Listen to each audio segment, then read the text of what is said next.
Oui, on est trop bien dans une cave. C'est vrai que ça sent bon. Il y a un côté un peu paisible. On ira tout à l'heure dans les vignes avec mon deuxième invité. Raphaël Dubois, bonjour. Bonjour. Raphaël Dubois, Béatrice Dubois, le papa Régis Dubois.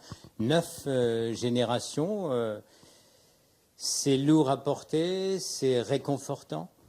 Alors oui, lourd à porter, non, je peux pas dire ça. Ça a été un choix et un choix de vie de suivre ce que les ancêtres ont fait avant moi, parce que je crois que on est sur une région chargée d'histoire.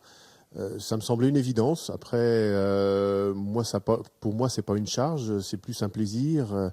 Et puis, c'est une façon aussi d'honorer mes ancêtres qui m'ont précédé sur cette terre.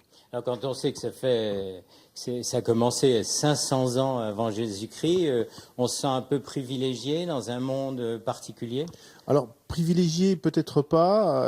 Oui, surtout après les 3 années difficiles. Pour l'instant, non, mais surtout avec un devoir moral de cet héritage de générations qui ont su faire grandir la Bourgogne, et à nous de participer modestement à cet ouvrage pour que demain et après-demain, elle garde haut ses couleurs et qu'on puisse parler de la Bourgogne partout dans le monde. Alors, est-ce que on se transmet des petits secrets à l'oreille sur le savoir-faire de génération en génération? Il y a une marque?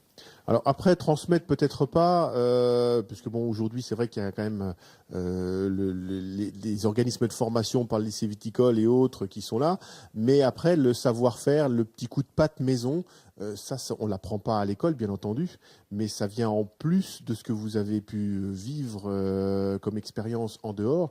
Donc c'est vrai que c'est intéressant et après quelquefois quand on est jeune on le comprend pas forcément, mais face à des adversités climatiques, on se rappelle que le grand-père vous a dit ça ou qu'il avait vu ça de son père. Et c'est vrai que ça se transmet malgré tout de génération en génération. Et c'est un côté intéressant pour le travail et pour la qualité des vins qu'on veut faire. Alors, Raphaël, Béatrice, chacun a son domaine, vous êtes complémentaires? Alors oui, volontairement, on a décidé de continuer l'aventure à tous les deux, frères et sœurs.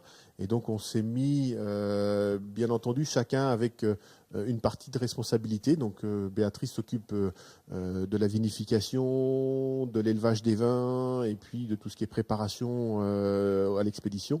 Et moi, je m'occupe plus de la partie vigne et commerce.